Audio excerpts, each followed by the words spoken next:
है मसीह का प्यारा वचन, ये है वचन प्यारा। परमेश्वर के धन्य नाम की महिमा हो। प्रभात मनन के सत्र 2409 में आप सभी का बड़े प्रेम के साथ स्वागत करता हूं। आइए आज के मनन के लिए हम पढ़ते हैं पत्रस की पहली पत्री अध्याय 4 पद 4। इससे वे अचंभा करते हैं कि तुम ऐसे भारी लुचपन में उनका साथ नहीं देते, इसलिए वे बुरा भला कहते हैं।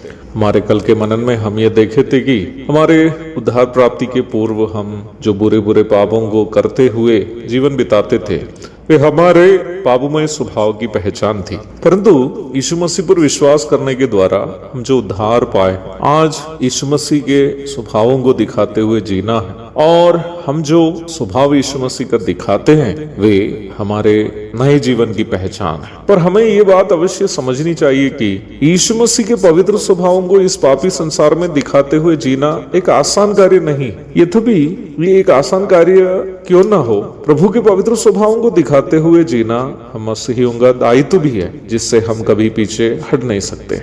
आगे पत्रस इस बात को स्पष्ट कर रहा है कि मसीही स्वभावों को दिखाते हुए जब हम जीवन बिताते हैं तो संसार को कैसे हमारे साथ तकलीफ उत्पन्न होती है। संसार का एक खास स्वभाव यदि आप संसार की ओर ध्यान दे तो अवश्य समझ पाएंगे। संसार के लोगों में अनुकरण करने का स्वभाव बहुत अधिक है।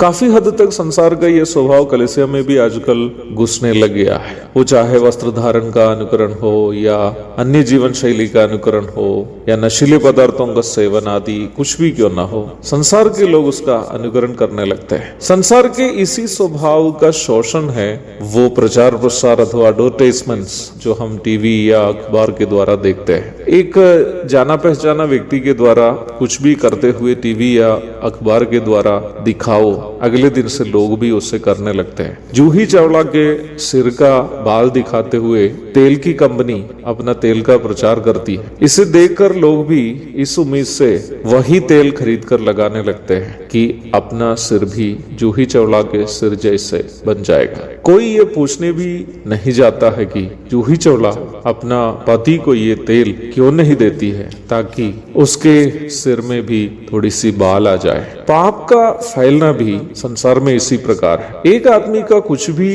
काम को अगले भी देखकर करने लगते हैं। एक व्यक्ति नंगे पांव पहाड़ चढ़ रहा है, दूसरा भी उसी को देख के नंगा पांव चढ़ने लगता है। देखते देखते पूरा गांव नंगे पांव पहाड़ चढ़ने लगते हैं। एक आदमी बाल मुंडन करके दुआ करने चला गया, देखते देखते पूरा गांव निकल गए मुंडन करने। कोई ये नहीं पूछता है कि उसके समान मैं क्यों करूं, परंतु परमेश्वर के लोग जो वचन से सच्चाइयों को जानकर संसार के लोगों के इस प्रकार के नौटंगियों से अलग रहते हैं तो संसार के लोगों को प्रभु के लोगों से तकलीफ होने लगती है। अरे हम सब ये काम कर रहे हैं, तुम क्यों नहीं करते हो? हम सब नंगे पांव चल रहे हैं, तुम क्यों नहीं? हम सब मुंडन हो गए, तुम क्यों नहीं? और वे हमें मजाक करने लगते हैं, सताने लगते हैं।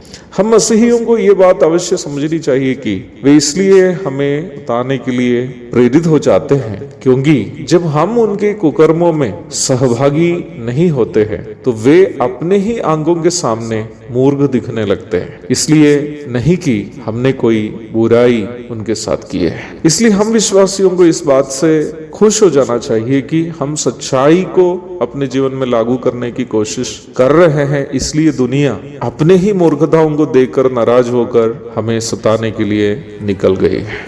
एक और शुभ दिन की धन्य कामनाओं के साथ आज का मनन में यहाँ समाप्त करता हूँ। प्रभु आप सबको आशीष दे। आमीन।